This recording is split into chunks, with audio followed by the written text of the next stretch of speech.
আসসালামু আলাইকুম রহমতুল্লাহ। আমি দর্শক হোসেনপুর উপজেলার জিনারি ইউনিয়নের পিপলাকান্দি গ্রামের পূর্বপাড়া মসজিদের সামনে আমি দাঁড়িয়ে আছি।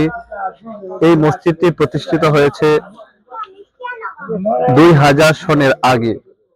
প্রায় 30 বছর হয়ে গেছে এই মসজিদের অবস্থান, কিন্তু মসজিদের সেরকম উন্নয়ন, আশেপাশে যত ধরনের মসজিদ আছে সবগুলোতে প্রায় উন্নয়নের ছোঁয়া লেগেছে, কিন্তু এই মসজিদটির কোনো উন্নয়নের ছোঁয়া এখনো পর্যন্ত লাগেনি।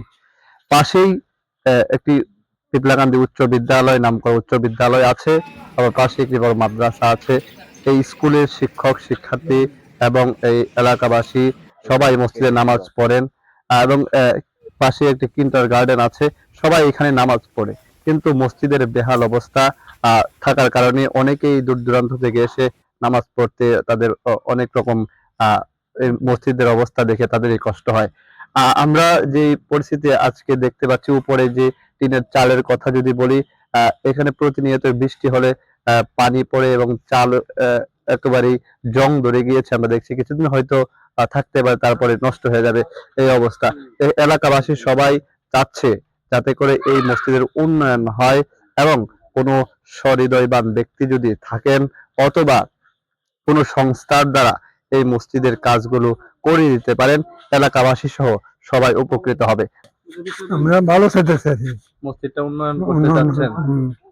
আমরা চাই। ওইখানে তো অনেক মুসল্লি নামাজ পড়ে, কিন্তু ওই সঠিক সুবিধা নাই, ওই দোকানের অবস্থা বেশি ভালো না। তো আমরা চাচ্ছি মানে কোন সংস্থার কাছ থেকে যদি আমরা কিছু সহায়তা পাই, ইনশাল্লাহ আমরা উপকৃত হবো।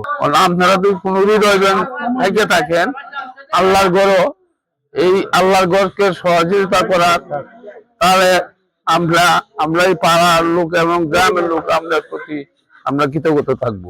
যেমন আমরা এলাকার একটা মহল্লার অনেক মানুষ একসাথে নামাজ পড়ি, অনেকদিন যাবত নামাজ পড়ে আসছে। মসজিদে আসলেই বৃষ্টি আসলে পানি পড়ে এবং নামাজ পড়তে অনেক কষ্ট হয়। আমরা মসজিদে মানে কোনো হয় না, সরকারি কোনো অনুদানও পাই না, নিজেরাও করতে হয় না। আমরা তো অবস্থা খুব গরিব, ভালো হয়, কিন্তু আমরা মসজিদটা দিয়ে আমরা যে কোনো একটা উন্নয়নের হইতো, তাহলে আমরা একটু সুবিধা হইতো।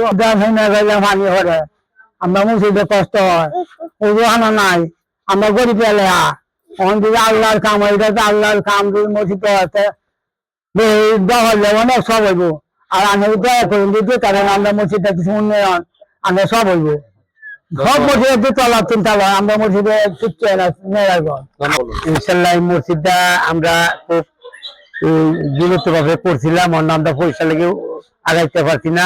সামনে দর্শক বিন্দু অনেকেই অনেক কথা বলছেন মসজিদ সম্পর্কে, মসজিদের দুরবস্থা, বিভিন্ন জায়গায় এখনো পর্যন্ত বড় ধরনের কোনো আর্থিক অনুদান কেউ দেয়নি।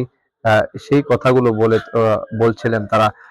এই মসজিদের শুরুলগ্ন থেকে যাদের হাতে গড়ে ওঠা মসজিদের সাবেক ইমাম, আমরা ওনার কাছে জিজ্ঞাসা করব এবং ওনার কাছ থেকে জানতে চাইব মসজিদ সম্পর্কে। এই ওজুখানাটি একটি সংস্থা থেকে করা হয়েছিল। ওজুখানাটি করার পরে দেখুন যে এদিকে ভাঙ্গাচোরা, সেরকম ভাবে অবস্থা একেবারে অন্যরকম হয়ে গেছে, ভাঙ্গাচোরা অবস্থা হয়ে গেছে। সেরকম মূলত আর্থিক সমস্যার কারণে এই অবস্থা হচ্ছে। মেরামত করার মতো সেরকম আর্থিক ফান্ডও নেই এই মসজিদের। আমরা ওনার কাছ থেকে জিজ্ঞাসা করে যিনি এই মসজিদের পিপলাকান্দি পূর্বপাড়া মসজিদের সাবেক ইমাম, উনি কি বলেন আমরা শুনবো। আলহামদুলিল্লাহ, আমরা তো অনেক বহুদিন ধরে নামাজ পড়ে আসতেছি। এই এলাকাটা অত্যন্ত দরিদ্র এলাকা। কিশোরগঞ্জ জেলা সদর থেকে এখানে 25 থেকে 30 কিলো দূরে, থানা প্রপার থেকে 12-13-14 কিলোর থেকে এরকম উত্তর দিকে একেবারে প্রত্যন্ত এলাকা, গ্রাম এলাকা। পাশে এটা হাই স্কুল আছে, খুব পুরান, অনেক ছাত্র শিক্ষকরা তারা এখানে নামাজ পড়ে। প্রাইমারি আছে, সাথে মসজিদ মাদ্রাসা আছে, কিন্ডারগার্টেন আছে। এনার জনবহুল এলাকায়, তারপরে দরিদ্র এলাকা থাকার কারণে মসজিদটার উন্নয়ন হচ্ছে না। আমরা সরকারিভাবে আমরা কোনো এই ফান্ড পাচ্ছি না। আর এই অজুখানা দেখতেছেন, এই অজুখানাটা এই কিশোরগঞ্জের হযরত মাওলানা মুফতি সোহাইব আব্দুর রব সাহেব এটা অনেকদিন আগে করে দিয়েছিলেন। মাশাআল্লাহ, ওনার এই সহযোগিতা আমরা এলাকা অনেক উপকৃত হয়েছি। ওনার কথা অনেকেই বলে যে আমরা সহজে অজুটা করতে পারি। তারপরেও অজু করার পরে যে এখানে যে সমাগমের ব্যাপারটা, মসজিদ দেখা যাবে আসলে বৃষ্টির সময় বৃষ্টি পরে এই নামাজ পড়তে সমস্যা হয়। এই জন্য আমরা চাইতেছি কোনো সংস্থা যদি এটাকে একটু সহযোগিতা করে, তাইলে আমাদের এলাকাবাসীরা কৃতজ্ঞ থাকবো।